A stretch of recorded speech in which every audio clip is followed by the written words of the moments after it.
खेलकर पुणे आज तक। अब देश के हालात में सुधार के संकेत देने वाले आंकड़े भी आना शुरू हो गए हैं। जानकार मानते हैं कि अगर सब कुछ ठीक रहा तो दूसरी लहर 10 से 15 दिन में खत्म हो जाएगी। लेकिन सबके मन में यही सवाल है कि दूसरी लहर का कहर आखिर कब पूरी तरह से खत्म होगा। अगली लहर आएगी तो कब आएगी? भारत सरकार के department of science and technology की एक कमेटी ने इस बारे में अंदाजा लगाया है, जिसकी रिपोर्ट हम आपके साथ शेयर कर रहे हैं।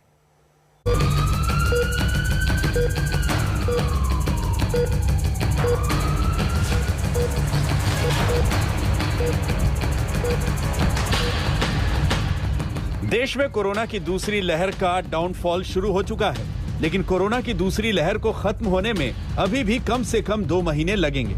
इसका अंदाजा 3 सदस्यों की एक सरकारी कमेटी ने एक खास मैथमेटिकल मॉडल के जरिए लगाया, जिसके मुताबिक मई के खत्म होते होते रोजाना करीब 1.5 लाख कोरोना संक्रमण के केस आएंगे। जून में ये घटकर 20,000 प्रतिदिन हो जाएंगे।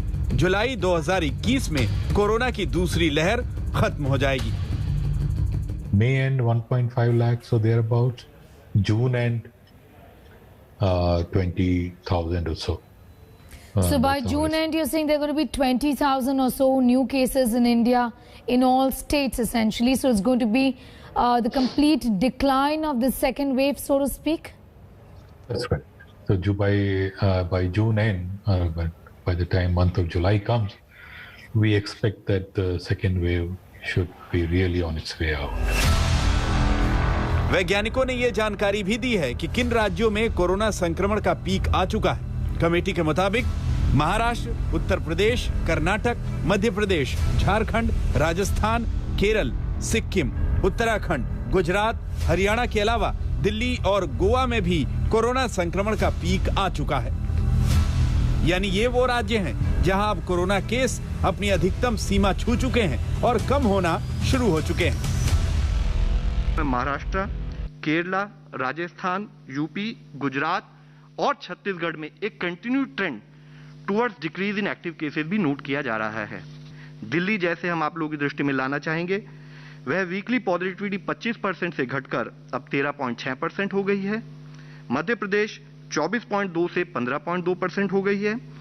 इसी तरह बिहार, झारखंड, यूपी और गुजरात में weekly positivity less than 10% note की जा रही है। सरकारी कमेटी की रिपोर्ट में यह भी बताया गया है कि किन राज्यों में अभी केसों का पीक आना बाकी है और ये पीक कब तक आ सकता है। जैसे हिमाचल प्रदेश में 24 मई, पंजाब में 22 मई को पीक आने का अनुमान लगाया गया है। इसके अलावा तमिलनाडु में 29 मई से 31 मई के बीच कोरोना केस पीक पर पहुंच सकते हैं। पुडुचेरी में 20 मई को पीक आ सकता है। इस मॉडल के अनुसार नॉर्थ ईस्ट के प्रदेशों में भी अभी पीक आना बाकी है।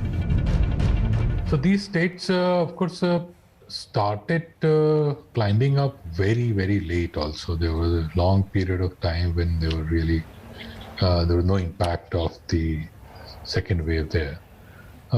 Now that they have started going up, यानी दूसरी लहर का कहर अब थमने लगा है, जिसके जुलाई तक खत्म होने के आसार हैं। लेकिन अभी खतरा तीसरी वेव का भी है, जिसके बारे में वैज्ञानिकों ने पता लगा लिया है। देश में करीब 6 महीने बाद कोरोना संक्रमण की तीसरी लहर आने की आशंका है। तीसरी लहर का ये वक्त अक्टूबर 2021 के आसपास हो सकता है।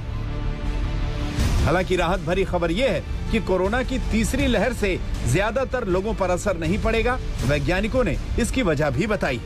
If our vaccination pace covers up for that, and so that the percentage of immune population remains reasonably high, there is a distinct possibility that that will happen. And if that happens, then the third wave's impact will be very localized.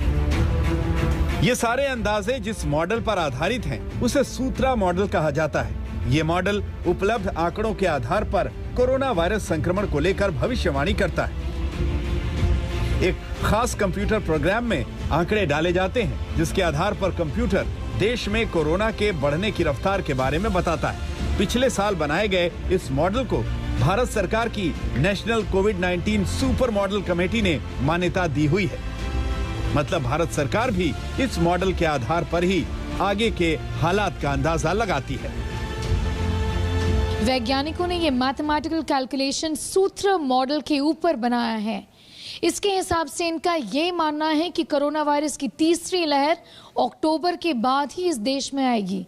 इस सूत्र model का ये भी समझना है कि शायद vaccination हो जाने के कारण इसका नुकसान ज्यादा नहीं होगा।